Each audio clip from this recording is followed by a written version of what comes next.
istiyorum.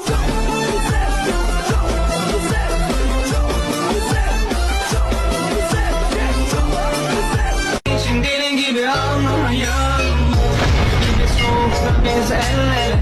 Güneş olup doğardı göklere, aydınlık bitemezdi öykümde.